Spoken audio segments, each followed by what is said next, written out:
This week I did an interview with Mike, an American playing football in Europe, and I asked him this question. Did you have any culture shock coming to Europe, coming to Germany? Anything off the field is like, oh man, this is different? His answer got me thinking. Yeah, man, Brother, I'm dealing with that right now. And that's what this video is about. Now, I've touched on this topic multiple times before, but only really on a surface level and in a joking way. You gotta clean up the tennis court. Clean up after yourselves. Now I think it's time to take a more scientific and philosophical approach to this topic that divides Germans and Americans.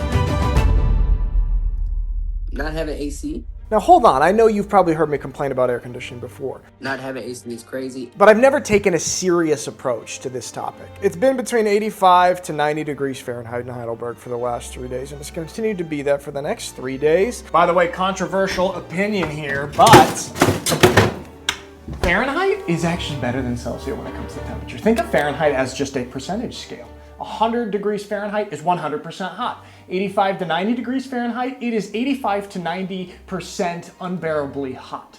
It's more accurate. That's gonna upset some people.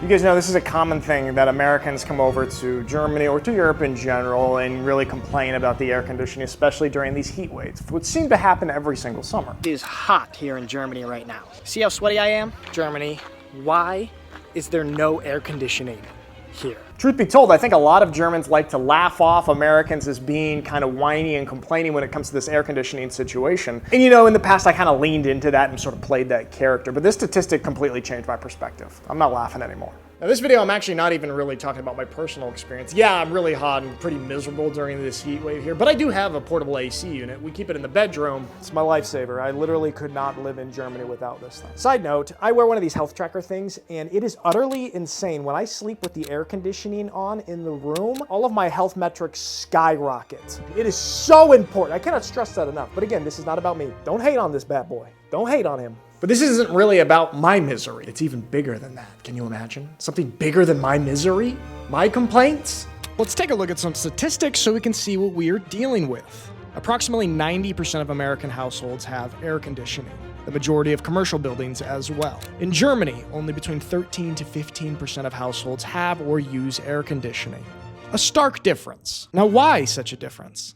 Germans and Americans have completely different philosophies when it comes to this. And it's almost a perfect representation of the different mindset between Germans and Americans. Americans' philosophy when it comes to battling heat and air conditioning is corrective. Germans is preventative. Think about also when it comes to certain things like medicines. Americans will always take medicine or take ibuprofen, pop in these pills after the fact. I think the American approach to a lot of things is corrective, whereas the German approach to a lot of things is preventative. Oh, don't overwork yourself because then you'll get burned out, is the German way. Americans blast in cold air after the heat arrives. Germans try to prevent the heat from coming in the first place. The blinds come down, block out the sun, the windows are closed during the day, the windows are open at night, you get some cross ventilation, you've got thick walls. And also a huge point is many German buildings were built and designed long before air conditioning was even a thing. So the German philosophy became work with the environment. There's also a really deep cultural element here, I think. Germans have a deep suspicion of anything they think is unnecessary energy consumption. Now, if you ask an American,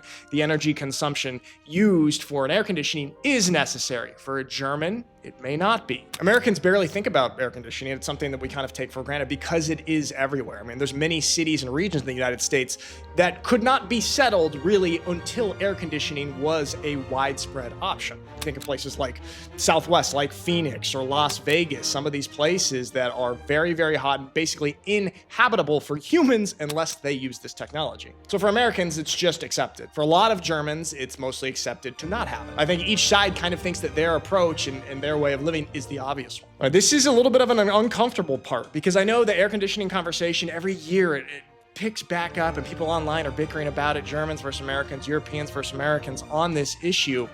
There is an uncomfortable part of this. It's not just a fun little debate. Now, this statistic completely changed my perception on the topic, and I think it's very important to be aware of. But first, a message from the sponsor of today's video, CyberGhost VPN. CyberGhost is a world-leading VPN or virtual private network that has over 11,000 servers in 100 plus different countries that you can switch your IP address in between. This allows you to be anonymous and protected online. In this day and age, hackers and data brokers want to get your information and they want to sell it, and CyberGhost helps protect you from that. Anytime I'm accessing Wi-Fi, especially in public, I turn on CyberGhost VPN before doing so. And I'm not alone. CyberGhost is the most recommended VPN on Trustpilot and has over 38 million users worldwide. Not only does it protect you online, but it also allows you to watch geo-blocked content from wherever in the world you may be.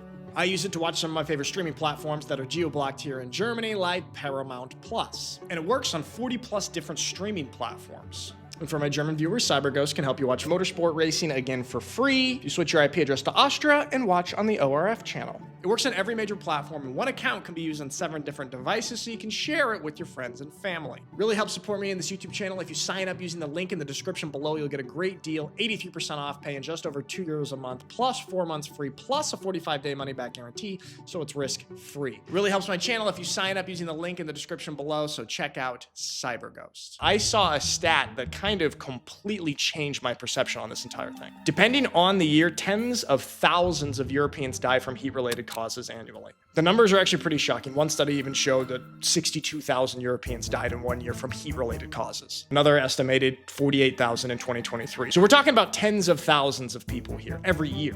And within that number, Germany has the 3rd highest number of heat-related deaths in Europe, behind Italy and Spain. And this statistic sounds completely fake, but I do urge you to look it up. There have been years, and there's been a few recently, where European heat-related deaths have been higher than American gun-related deaths. This is a crazy statistic. Depending on the study, you'll find that maybe about 50,000 people die from gun-related deaths in the United States every year, and depending on the year, that number is equivalent or near equivalent or sometimes higher in Europe for heat-related deaths. Now, obviously, these are completely different types of deaths, and the researchers do debate on the numbers, what exactly caused what. But the point broadly still remains there, that the heat issue in Europe is actually an issue. It's not something to be laughed about or ignored or just brush off, oh, these Americans can't be uncomfortable for a couple of days. I had to change out of my Quiver shirt because I was sweating through it. By the way, if you got to this point in the video, I think you should join us on Quiver. This heat and AC debate actually came up